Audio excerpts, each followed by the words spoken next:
అవసరం లేదు, అవసరం లేదు. కరెక్ట్ డిజైన్ చేస్తే అవసరం లేదు. ఒక్క లిఫ్ట్ 10-20 మీటర్లు మాక్సిమం, 100 మీటర్లు కాదు, బాహుబలి పంపులు కావు. అది అక్కడి నుంచి ఆదిలాబాద్ వరకు యూస్ అదే. అయితే ఉత్తమ్ కుమార్ నిజంగానే ఉంటే మీరు ఆ తుమ్మడి కట్టండి, అక్కడదక్కడ ఆదిలాబాద్, అక్కడ ఎల్లంపల్లి ఇటు అటు వాడుకోండి, అక్కడి నుంచి బంద్ చేయండి. మళ్ళా మీరు మేడిగడ్డ కడతా అంటే మళ్ళా మీరు కొత్త కేసీఆర్, మళ్ళీ ఎకరానికి 1,00,000, మళ్ళా ఎకరానికి 1,00,000 కొత్త కేసీఆర్. అండ్ మాకునైనా ఉత్తమ్ కుమార్ రెడ్డి గారు, రేవంత్ రెడ్డి గారు, మాకు ఒక్క సుక్క నీళ్ళొద్దు, మా రైతు బంధు 10,000 బదులు 40,000 చేయండి. ఇంకా మీకు తక్కువ పడతాయి, ఎందుకంటే మీరు మాకు నీళ్ళు తెస్తే 1,00,000 ఖర్చు పెట్టి మాకు నీళ్ళు వద్దు, మీరు 50,000 ఇవ్వండి 10,000 బదులు. మీరు మేమేంటి, రైతాంగం వరి పంటకు అలవాటు పడ్డారు, రైతులు పండించడానికి. వరి అయితే ఈజీగా పండించగలరు, ఎందుకంటే కేంద్ర ప్రభుత్వం కొంటున్నది, పైసా వస్తున్నాయి, అండ్ యూరియా ఫ్రీగా ఇస్తున్నారు. రేపు యూరియా ఎట్లా తయారవుతుంది? యూరియా అంటే అది petroleum product. Urea petrol and సిఎన్జితో తయారవుతుంది. ఇప్పుడు యుద్ధం జరిగితే యూరియా కరువు వస్తుంది. అప్పుడు లాస్ట్ సీజన్ లో అయినట్టు ఇంకా పెద్దగా కూడా రావచ్చు ఇబ్బంది. ఇప్పుడు నార్త్ కొరియాలో మళ్ళీ కొన్ని జాగాలలో ఏం దొంగతనం తీసుకోవాలంటే అంటే మూత్రం దొంగతనం చేస్తారు. ఎందుకంటే మూత్రం అంటే యూరియా కదా.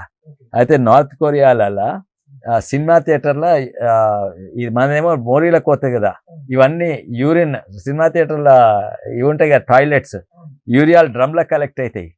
ఆ డ్రమ్లు దొంగతనం చేస్తారు, ఎందుకంటే ఆ డ్రమ్లో యూరియా ఉంటుందని. అయితే అది వాళ్ళ దగ్గర పెట్రోల్ లేదు నార్త్ కొరియా దగ్గర. అయితే ఇట్లా చేస్తారు, కొన్ని దేశాలలో అట్లా చేస్తున్నారు. అండ్ ఓటీమో అది వాడతానికి మంచిదే, కానీ ఆ పరిస్థితికి వస్తుంది. అండ్ యూరియా హెల్త్కు మంచి కాదు, ఎవడు కొంటలేదు. యూరియా బియ్యం అని ఒక్కడు కొంటలేడు. ఓన్లీ ఆఫ్రికా దేశము, చైనా ఇంత పోల్ట్రీకి వేస్తుంది కొంటుందని, మనుషులు తింటలేరు మన యూరియా బియ్యం.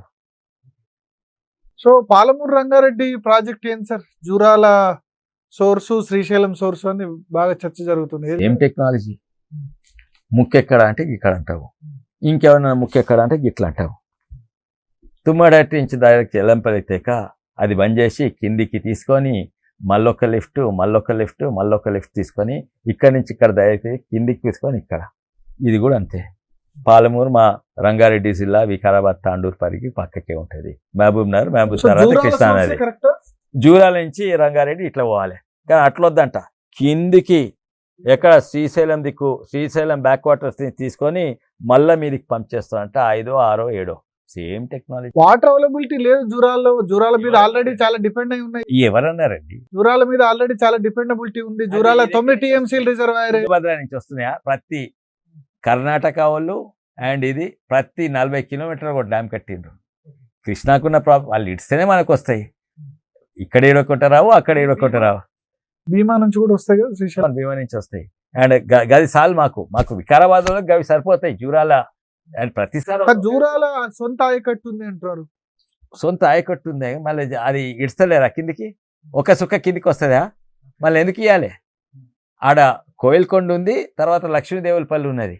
లక్ష్మీదేవులపల్లి నింపుతాడ కింది నుంచి మళ్ళీ మీదకి వచ్చి నింపుతాడంట. Same technology, same logic. Jurala flood water వచ్చినప్పుడే కావాలన్నాం.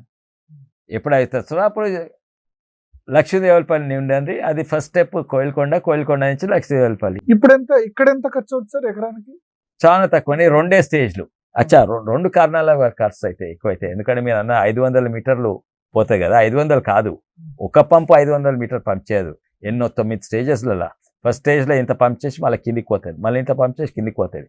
So total pumping is not 500, it's almost 700 meters. ఒకటి. సెకండ్ ఏంటంటే any multi stage lift irrigation చూడాలనుకో. సెకండ్ ఏంటంటే అయితే మెట్లేమో ఇట్లెక్కుతాం కదా.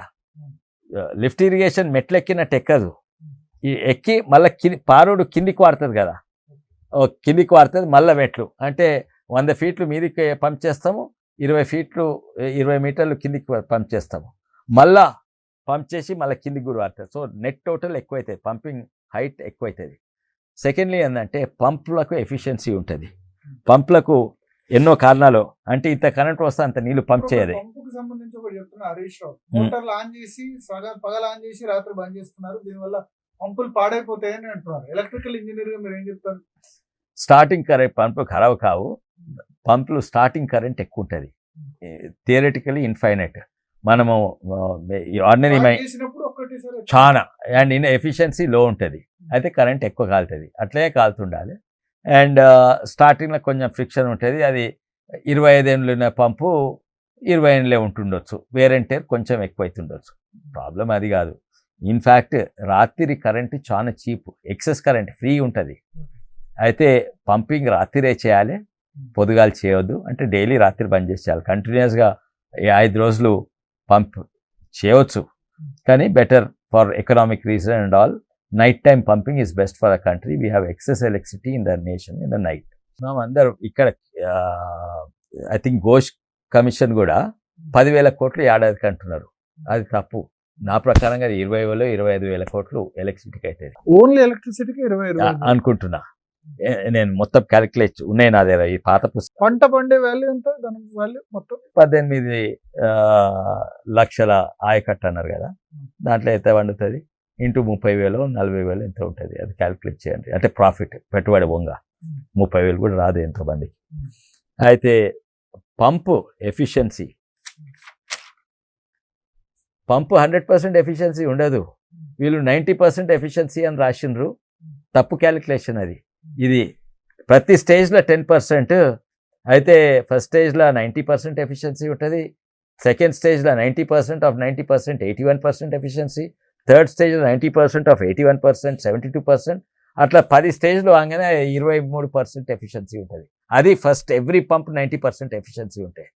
లాస్ట్ పంపు ఓవరాల్ ఎఫిషియన్సీ పంపింగ్ ఎఫిషియన్సీ 24%. కానీ 90% ఎఫిషియన్సీ పంపులు ఎన్నో లాసెస్ ఉంటాయి.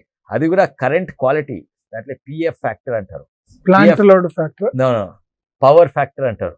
అంటే పవర్ ఫ్యాక్టర్ టెక్నికల్ ఇంజనీర్లకు తెలిసి ఏంటంటే కరెంట్ అండ్ వోల్టేజ్ ఒకటే సింక్రనైజ్ ఉంటుంది. కొన్ని చాలా వోల్టేజ్ ముందుకు వస్తుంది, కరెంట్ ఫాలో అవుతుంది. ఇది ఎంత దూరం ఉంటే అంత ఎఫిషియన్సీ తక్కువ అవుతుంది. మన తెలంగాణ లోడ్ ఫ్యాక్టరే తక్కువ ఉన్నది, దానివల్ల పంప్ ఎఫిషియన్సీ తక్కువ అవుతుంది. అదే కాక ఫ్రిక్షన్ లాస్, ఉత్తమ్ కుమార్ రెడ్డి మధ్య చర్చ జరిగింది ఏంటంటే మొత్తం లిఫ్ట్ ఇరిగేషన్ స్కీమ్స్ చిన్న వల్ల 30,000 కోట్ల కరెంట్ బిల్ పెండింగ్ లో ఉందట. ఇరిగేషన్ డిపార్ట్మెంటే ఇవ్వాలి, కరెంట్ డిపార్ట్మెంట్. లాస్ట్ 10 సంవత్సరాలు షాక్. నార్మల్లీ కేసీఆర్కు షాక్, కొండపోచం సగం నింపవరకే షాక్ తగిలింది కేసీఆర్. అరే ఇంత ఖర్చు అవుతుందా? అదేనైనా చెప్తున్నది, మొత్తుకునేది అదే. అందుకే కొండపోచమ్మ సాగర్ నింపే ధైర్యం లేదు. సో మీ ఉద్దేశంలో ఇరిగేషన్ కు ఇంత ఖర్చు అవసరం, డ్రింకింగ్ వాటర్ అంటే తాగాలి కాబట్టి లిఫ్ట్ అయినా పర్లేదు, కానీ ఇరిగేషన్ కి ఇంత? ఇదే సింపుల్ లాజిక్ చెప్తా. అమెరికాలో భూమి లేరా, రైతులు లేరా, సాగునీరు అవసరం లేదా? అమెరికాలో నదులు లేవా, గుట్టలు లేవా, ఎడారులు లేవా, సాగునీరు తక్కువ జాగాలు లేవా? ఉన్నాయి. ఆరిజోనా అక్కడంతా సాగునీరు నేలేం లేదు. ఎన్నో 10 స్టేజ్ లిఫ్ట్ ఇరిగేషన్ చేస్తలేరు ఎందుకో. చేసి అమెరికా ధనం బాగున్నది, టెక్నాలజీ బాగుంది, కానీ వాళ్ళకి తెలుసు ఈ మల్టీ స్టేజ్ లిఫ్ట్ ఇరిగేషన్ ప్రాజెక్టులు నడిస్తే అది 5%, 10%, 20% ఎఫిషియన్సీతో నడుస్తుంది. 5% ఎఫిషియన్సీ తోటి మనం లైట్లు కూడా కొనుక్కోము. పాత లైట్ బుగ్గలు కూడా పారేసి ఇప్పుడు ఎల్ఈడి. తెలంగాణ వేరే మార్గం లేదంటారు, ఎత్తిపోతలు తప్ప. దక్కన పీఠభూమిలో ఉన్నాం, నీళ్ళేమో కిందికి పోతాయి, మనమేమో పీఠభూమిలో ఉన్నాం. అవును. అయితే మన తెలంగాణ వానెంత పడుతుంది తెలుసానే? 90-100 మిల్లీమీటర్లు ప్రతి ఏడాది. అంటే 90 సెంటీమీటర్ 900 మిల్లీమీటర్స్. జర్మనీ ఎంత పడుతుంది ఇక్కడ పడతాయి. మనకు ఎక్కడి నుంచో నీళ్ళు అవసరం లేదు, ఇక్కడ నీళ్ళు ఇక్కడనే బోలెడు ఉన్నాయి, ఇక్కడనే వాడుకోవాలి. అది కేసీఆర్కి తెలుసు. కేసీఆర్ ఉద్యమం అప్పుడు ఆందోళన మైనర్ ఇరిగేషన్ మట్టిలో కలిపేసిండ్రు, అన్ని పెద్ద ఇరిగేషన్. నేను వచ్చినాక మైనర్ ఇరిగేషన్ చేస్తాను. ఏమైనా మిషన్ కాకతీయ మైనర్ ఇరిగేషన్ ఎందుకు మర్చిపోయినారు సార్ అసలు? అదే హనుమంతరావు ఫార్ములా అక్కడ ఆయన చేసినట్టున్నారు కోహీర్లో. 3 వాటర్స్ 4 వాటర్స్ ఎంత మంచిగా ఉన్నది. ఇప్పుడు మరి శశిధర్ రెడ్డి గారు, లక్ష్మణ్ గారు, నేను అక్కడ పోయినాము. రాజస్థాన్ వేద శ్రీరామ్ అక్కడ ఇంప్లిమెంట్ చేసిండ్రు. అంతే, ఏం అవసరం లేదు. దానికి ఎంత, ఎకరానికి ఎంత, క్యాపిటల్ కాస్టే చాలా తక్కువ. అది ఏడాదిలో వాపసు వస్తుంది, గ్రౌండ్ వాటర్ పెరుగుతుంది, బయట నీళ్ళు అవసరం లేదు. సో హనుమంతరావు గారు is a great personality and ఆయన బుక్స్ ఫోర్ వాటర్ కాన్సెప్ట్ అది చదవాలి. మెదక్ జిల్లా గొట్టిగారిపల్లిలో ఇంప్లిమెంట్ నేను లక్ష్మణ్ గారు అంటే మా పార్టీ అండ్ మరి శశిధర్ రెడ్డి గారు మేము ముగ్గురం అక్కడ పోయినాము, నడుచుకుంటూ పోయినాము. దాంట్లో పెద్ద ప్రాజెక్టులే ఏం లేదు. మరి ఇప్పుడు మీ పార్టీ స్టాండ్ క్లియర్ గా లేదు కాళేశ్వరం విషయంలో. సిబిఐ ఇన్వెస్టిగేషన్ కి ఇచ్చి 6 నెలలు అయింది. సెప్టెంబర్ 1న ఇచ్చారు. ఇవాళ ఎంత? ఏప్రిల్ 26. ఎందుకు సిబిఐ ఈడీ ఉరుకుతాయి ఒట్టిగానే, బట్ కేసీఆర్ మీద ఇన్వెస్టిగేషన్ మాత్రం ఎందుకు భయపడుతున్నారు? మేము ఎందుకు భయపడతాం? మేము కవితని జైలు వేసినామా? మేము ఎందుకు భయపడతాం? అసలుకు ఒక్క నిమిషం వినేది మీరు సగం మీ ప్రేక్షకులకు సగం చెప్తున్నారు. దీనికి చాలా సంతోషం మీ ప్రశ్న అడిగినందుకు. ఎందుకంటే కాళేశ్వరం మీద సిబిఐకి ఇచ్చిందా లేదు. యాక్చువల్లీ సిబిఐకి ఎవ్వరూ అవసరం లేదు. ఈడ దాల్ మే కుచ్ కాలా హైతో ఆమె జాకే ఇన్వెస్టిగేట్ కర్ సక్తే అంటే ఏమన్నా అవకతవకలు ఎక్కడ కనబడ్డా కూడా. కానీ వెస్ట్ బెంగాల్ మమతాలా, కేసీఆర్ తెలంగాణలా ఏమి అవకతవకలు కనబడ్డా కూడా సిబిఐకు అధికారం లేదు. బ్యాన్ చేసే సిబిఐను direct investigation is not allowed in Telangana and west Bengal. వేరే రాష్ట్రాల్లో అవకతవకలు సిబిఐ కేసీఆర్ పర్మిషన్ లేదు, ఆ రేవంత్ రెడ్డి పర్మిషన్ లేదు, అసెంబ్లీ వచ్చి చేస్తారు. ఎందుకేమో అవకతవకలు అవుతున్నాయనే కదా.